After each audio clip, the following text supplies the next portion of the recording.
আসসালামু আলাইকুম। আশা করি ভালো আছেন। আজকে আমরা আলোচনা করব গুগল শিট নিয়ে। গুগল শিট নিয়ে যদি আপনি কাজ করতে চান, ১ম এ আপনার কোনো একটা ব্রাউজারে আসতে হবে। তো আমি ক্রোম ব্রাউজারে আসছি। ক্রোম ব্রাউজারে আসার পর আপনার যে জিমেইল অ্যাকাউন্টটা আছে, জিমেইল অ্যাকাউন্টটা লগইন করে নিতে হবে। আপনার যে ক্রোম ব্রাউজারে আছে এখানে জিমেইলটা লগইন করে নিতে হবে। যেমন দেখেন আমার অলরেডি এখানে আমার জিমেইলটা লগইন করা আছে। তো আপনি আপনার জিমেইল অ্যাকাউন্টটা কিভাবে লগইন করবেন? তো আপনার সামনে যদি এই ধরনের কোনো একটা জিনিস থাকে, হয়তো আপনার সামনে এই ধরনের কোনো একটা জিনিস আছে। ধরনের কোনো একটা ইন্টারফেস আসছে এবং এই জায়গায় দেখেন কোনো প্রকার আপনার জিমেইল অ্যাকাউন্ট লগইন করা নাই। আমি যদি জিমেইলে যাই তাহলে খেয়াল করে দেখবেন যে আপনার এই জায়গাটাতে জিমেইল লগইন করা নাই। দেখেন জিমেইল লগইন করা নাই। আপনার কাজ হলো যে এখানে জিমেইলটা লগইন করে নেওয়া। এজন্য আপনি সাইন ইন এ ক্লিক করবেন। পর আপনার যে ইমেইল অ্যাকাউন্টটা আছে বা জিমেইল যেটা এখানে দিয়ে দিবেন। এরপর নেক্সট এ গিয়ে পাসওয়ার্ড দিয়ে দিবেন। ধরলাম যে আমার জিমেইল অ্যাকাউন্ট যে demo@gmail.com। এরপর আপনি নেক্সট এ যান। এখানে আপনার যে জিমেইল অ্যাকাউন্ট যেন আমি আমার অরিজিনালটা দিয়ে দিই।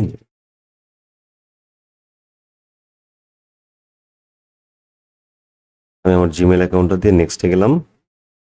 এবার আপনাকে পাসওয়ার্ডটা দিতে হবে। আপনি আমার পাসওয়ার্ড দিয়ে নেক্সট করলেই আপনার জিমেইলটা লগ ইন হয়ে যাবে। আপনার যদি টু ফ্যাক্টর অথেন্টিকেশন অন করা থাকে তাহলে ফোন নাম্বার চাবে, তাহলে ফোন নাম্বার দিয়ে লগ ইন করে নেবেন। জিমেইল অ্যাকাউন্টটা লগ ইন করার পর আপনার সামনে এই ধরনের একটা অপশন আসবে। জিমেইলের পাশেই দেখবেন গুগল অ্যাপস, এখানে আসবেন। নিচে স্ক্রল করলে একটা অপশন আছে শিটস, আসবেন। শিটসের কাজটা কি? বেসিক্যালি আমরা যখন লিড জেনারেশন করব আমরা ম্যাক্সিমাম ডাটা আমরা এন্ট্রি করব হচ্ছে এই গুগল শিটে। এরপর আপনার সামনে অপশন আসবে যে ব্ল্যাঙ্ক শিট। ব্ল্যাঙ্ক শিট আপনি ক্লিক করেন এবং এইটা যে ইন্টারফেসটা ওপেন হইলো এই ইন্টারফেসটা হচ্ছে যে গুগল শিটের ইন্টারফেস। এবং এখানে যে আপনি ঘরগুলো দেখতে পাচ্ছেন এই ঘরগুলোকে বলা হয় এক একটা করে সেল। আর আমি যদি বলি যে এখানে রো এবং কলাম কোনগুলো, তাহলে আপনি এই যে সারি বরাবর যেগুলো দেখতেছেন যেমন ১, ২, ৩, ৪ এগুলোকে বলতেছে হচ্ছে রো। আর এই যে এ, বি, সি, ডি এগুলোকে বলতেছে হচ্ছে কলাম। তো এখানে অনেকগুলো ফিচার আছে। তো আমরা কিছু ফিচার দেখি আরকি যেগুলো মোটামুটি কাজে লাগে। ১ম এ যে অপশনটা দেখতেছেন এটা হচ্ছে রিনেম করার জন্য। আপনি আপনার ফাইলটা কি নামে সেভ করবেন। তো ক্লায়েন্ট যে রিলেটেড কাজ দিবে ওই রিলেটেড কাজে আপনার রিনেম করে নিতে হবে। যেমন ক্লায়েন্ট হয়তো দিছে যে লিড জেনারেশন ইন ইউএসএ। তো আপনি এইভাবে আপনার যে আ রিনেমটা সেটা করবেন কাজ অনুসারে, ক্লায়েন্টের কাজ অনুসারে। ক্লায়েন্ট যে রিলেটেড কাজ দেবে সেই কাজ অনুসারে। এছাড়া আপনি এখানে যে জায়গায় লিখতে চাচ্ছেন সেই জায়গায় জাস্ট ক্লিক করেন। যেমন আমি এই জায়গায় লিখলাম হচ্ছে নেম, আ এই জায়গায় লিখলাম হচ্ছে ইমেইল, এই জায়গায় ক্লিক করে লিখলাম হচ্ছে ফোন। দেখেন আমি যখন লিখতেছি তখন আমি সিঙ্গেল ক্লিক করেও কিন্তু লিখতে পারবো। আবার আপনি ডাবল ক্লিক করেও লিখতে পারবেন। দেখেন ডাবল ক্লিক করেও আপনি লিখতে পারবেন। খেয়াল করছেন? নাইস। এখন আমাদের কাজ হবে যে এই যে উপরের যে বার আছে রিবন বার, এই বারগুলোকে চেক করে দেখা যে কোনটার কি কাজ। যেমন আমি এটাকে সিলেক্ট করলাম, সম্পূর্ণটাকে সিলেক্ট করলাম। মাউসের লেফট বাটন প্রেস করে থেকে বাম দিকে সরাই আমি সিলেক্ট করলাম। এরপর আমি যদি বি তে ক্লিক করি তাহলে দেখেন একটু বোল্ড হয়ে গেল। আই তে ক্লিক করলে একটু ইতালিক বাঁকা হয়ে গেল। আবার যদি আপনি ক্লিক করেন তাহলে আনসিলেক্ট হয়ে যাবে। আচ্ছা, ফিল কালার আপনি এখানে ক্লিক করার পর ব্যাকগ্রাউন্ড কালার চেঞ্জ করতে পারবেন। দেখেন ব্যাকগ্রাউন্ড কালার চেঞ্জ হয়ে গেছে। এটা দিয়ে আপনি সামনের কালারটা চেঞ্জ করতে পারবেন। ফন্ট কালার যেইটা সেইটা, যেমন আমি সাদাতে ক্লিক করলাম দেখেন সাদা কালার সিলেক্ট হয়ে গেছে। আমি সরি ফিল কালারটা দিয়ে দিই রেড। এই যে কালারটা আছে এটা হচ্ছে text colour. Text colour select করে যদি হোয়াইট দেন তাহলে দেখেন হোয়াইট হয়ে গেছে। এটাকে যদি আপনি বড় করতে চান তাহলে আপনি যে এখানে ফন্ট সাইজ এটা বড় করতে পারবেন। এটাকে আপনি আবার ছোট করতে পারবেন।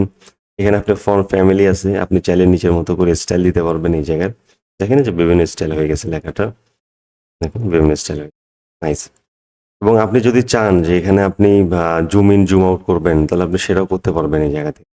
আপনি একটা ফাইলকে জুম করতে পারবেন, জুম ইন করতে পারবেন, জুম আউট করতে পারবেন। এরপর আরো কিছু জিনিস আছে যেটা আমি দেখাই দিচ্ছি। মনে করেন আপনি এখানে কোনো একটা লেখা লিখলেন, এই জায়গায় আপনি লিখতেছেন দেখেন আমার লেখাটা কিন্তু বের হয়ে যাচ্ছে। খেয়াল করছেন কি? আমি লেখা শুরু করছিলাম কোথায়? ফন্টটাকে, কিন্তু আমার লেখাটা বের হয়ে কোথায় চলে গেছে? তাহলে এটা তো একটা প্রবলেম বা ইস্যু। তো এটা আপনি কিভাবে সলভ করবেন? এটা আপনি ২ ভাবে সলভ করতে পারলেন। একটা হচ্ছে যে আপনি এই যে ফিল্ডটা আছে, এই যে আপনার সেলটা আছে এই সেলটাকে টেনে আপনি বড় করে নিলেন, এইটা একটা জিনিস। আর একটা ফিচার আছে র্যাপ করা, সেটা করতে পারবেন। আপনি যদি এই ফিল্ডটাকে বড় করতে চান তাহলে দেখেন এই যে ডি এবং ইর মাঝে একটা ফাঁকা জায়গা আছে, খেয়াল করছেন? আমি যখন আমার মাউসটা রাখতেছি এখানে, তাহলে দেখেন কেমন দেখা যাচ্ছে। এখন আপনার কাজ হলো যে এখানে আপনি মাউসের লেফট বাটন প্রেস করে থাকবেন, করে আপনি যদি ডান দিকে সরান তাহলে দেখেন ফিল্ডটা বড় হয়ে গেছে। আবার যদি আপনি এখানে প্রেস করে বাম দিকে সরান তাহলে দেখেন ছোট হয়ে গেছে। আবার আপনি সরান, দেখেন। তাহলে আপনি এইভাবে একটা ফিল্ডকে, একটা সেলকে আপনি ছোট এবং বড় করতে পারবেন। এছাড়া আপনি র্যাপ করতে পারবেন। আপনি ফিল্ডে ক্লিক করেন, এরপর এই যে এই জায়গায় দেখেন যে টেক্সট র্যাপিং, টেক্সটে ক্লিক করেন, পরপর ৩টা অপশন আছে এখানে। আপনি যদি র্যাপে ক্লিক করেন তাহলে দেখেন এটা নিচে নেমে আসলো। আবার এখানে ক্লিক করার পর আপনি যদি ক্লিপে ক্লিক করেন তাহলে দেখেন এটা ভিতরে ঢুকে গেছে, আমার লেখাটা ভিতরে চলে গেছে। এই যে ফুল লেখা হচ্ছে এইটা, এবং এর ভিতরে এটা চলে গেছে। এইভাবে আপনি আপনার লেখাটা অর্গানাইজ করতে পারলেন। এছাড়া আরো কিছু অপশন আছে এই জায়গাটাতে, আপনি ভার্টিক্যালি অ্যালাইন করতে পারবেন কোনো একটা লেখাটাকে। যেমন আপনি হয়তো এখানে কিছু একটা লেখা লিখছেন, এটাকে আপনি ডান দিকে সরাইতে যাচ্ছেন, তাহলে এই যে টেক্সট অ্যালাইন, এখানে এসে আপনি সেন্টার করতে পারবেন। এটাকে সিলেক্ট করেন, এখানে আসেন, সেন্টারে ক্লিক করেন, দেখেন মাঝে আসছে। আপনি যদি চান যে ডান দিকে নেবেন তাহলে ডান দিকে নিতে পারবেন। আপনি যদি আরো কিছু লেখা লেখেন, এই জায়গায় কিছুটা লেখা লিখলেন, অনেকগুলো ফিল্ড আপনি এখানে লেখা লিখলেন আর কি।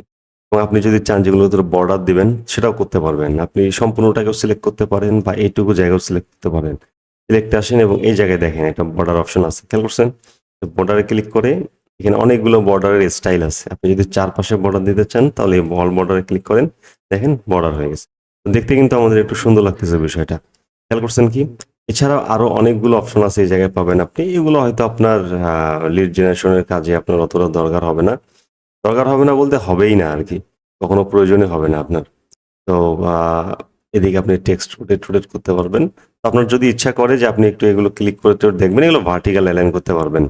ভার্টিক্যাল বলতে যে আসলে লম্বা লম্বি আর কি। যেমন এইটা কি হরিজন্টাল বরাবর আপনি টেক্সট চেঞ্জ করছেন, হরিজন্টাল বরাবর, এই যে এইটা হরিজন্টাল বরাবর, এইটা আপনি ভার্টিক্যাল বরাবর, লম্বা লম্বা বরাবর আপনি করতে পারবেন, যে উপরে নিচে মানে বামে। এছাড়া আপনি যদি কোনো রো কলাম ডিলিট করতে চান তাহলে কিভাবে করবেন? আপনি হয়তো এইটা ডিলিট করতে চাচ্ছেন, এই কলামটা ডিলিট করতে চাচ্ছেন। ক্লিক করেন, মাউসের রাইট বাটন ক্লিক করেন। ক্লিক করলে একটা অপশন পাবেন, দেখেন ডিলিট কলাম। ডিলিট কলামে ক্লিক করেন, দেখেন ডিলিট হয়ে গেছে। আবার যদি চান আপনি অ্যাড করবেন তাহলে রাইট বাটন ক্লিক করেন, insert a column left or right. লেফটে ক্লিক করলে দেখেন একটা কলাম আমার অ্যাড হয়ে গেছে। সেম স্টাইলে রোর ক্ষেত্রেও, রোতে আপনি ক্লিক করে রাইট বাটন ক্লিক করেন, ডিলিট করলে ডিলিট হবে, অ্যাড করলে অ্যাড হয়ে যাবে।